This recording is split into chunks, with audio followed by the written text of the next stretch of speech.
Jumpa lagi di pembelajaran biologi. Kali ini kita akan membahas mengenai materi totipotensi. Jadi pertemuan sebelumnya mungkin sudah disinggung walaupun sedikit mengenai totipotensi. Nah, untuk pertemuan kali ini kita akan bahas lebih jauh apa itu totipotensi. Nah, totipotensi ini merupakan kemampuan setiap sel tumbuhan untuk tumbuh menjadi individu baru yang sempurna.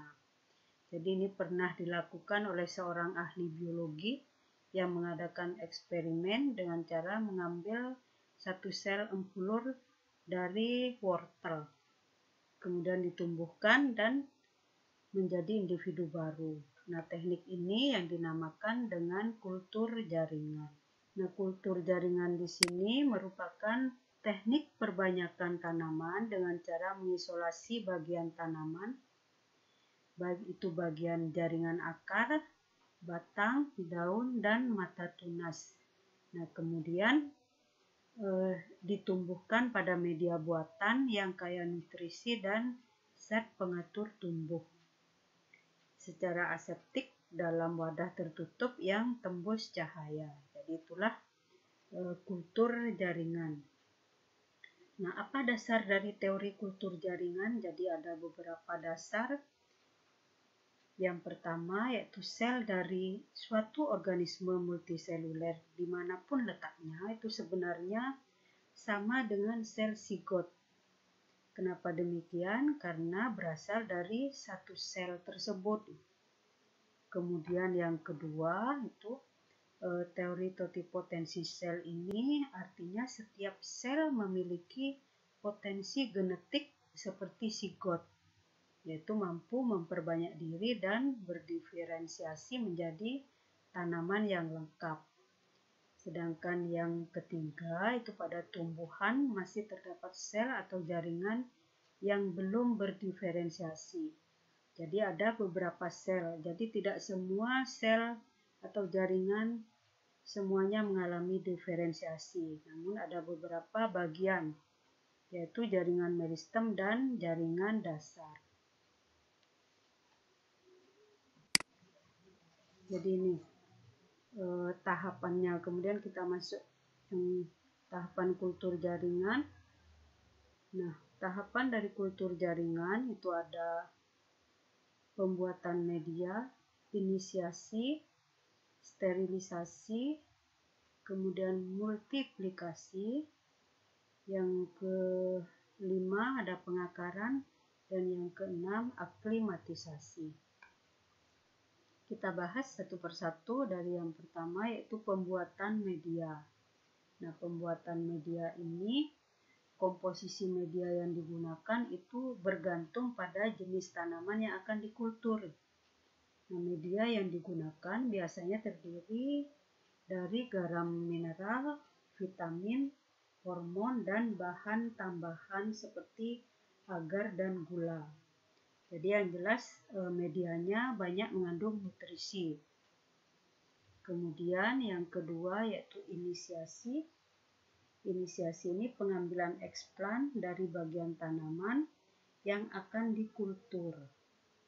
Nah, bagian yang sering digunakan ini biasanya bagian tunas. Kemudian yang ketiga yaitu sterilisasi. Jadi segala kegiatan pada kultur jaringan itu harus dilakukan di tempat yang steril. Nah, selain di tempat yang steril, alat yang digunakan itu juga harus steril. Kemudian yang keempat itu multiplikasi. Jadi ini merupakan kegiatan memperbanyak calon tanaman dengan menanam eksplan pada media. Yang berikutnya yaitu pengakaran.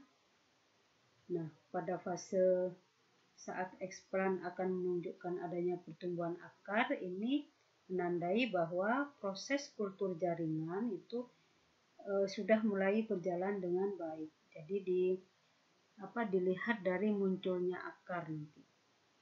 Dan yang terakhir yaitu aklimatisasi, kegiatan memindahkan eksplan keluar dari ruangan aseptik ke bedeng. Jadi pemindahan ini dilakukan harus dengan hati-hati dan bertahap.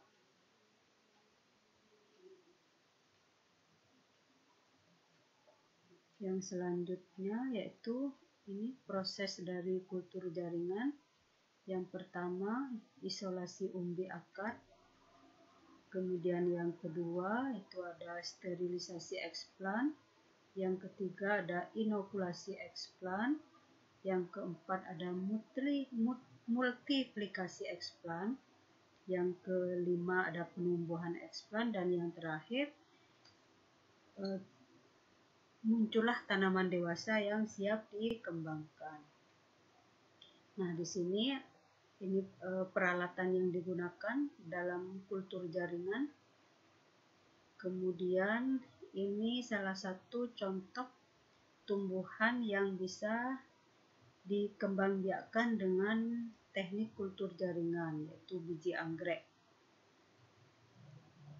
Kemudian ini tahapan-tahapannya. Jadi pada tahapan aklimatisasi itu yang pertama itu pembersihan media. Kemudian setelah dibersihkan, kemudian langkah yang berikutnya yaitu perendaman. Jadi perendaman dalam larutan fungisida. Kemudian yang ini bibit dalam komunitas, artinya dalam satu wadah ada banyak bibit. Nah, gambar yang terakhir ini bibit dalam pot per individu. Jadi masing-masing pot hanya ada satu bibit anggrek. Demikianlah pembahasan mengenai totipotensi yang ada kaitannya dengan kultur jaringan.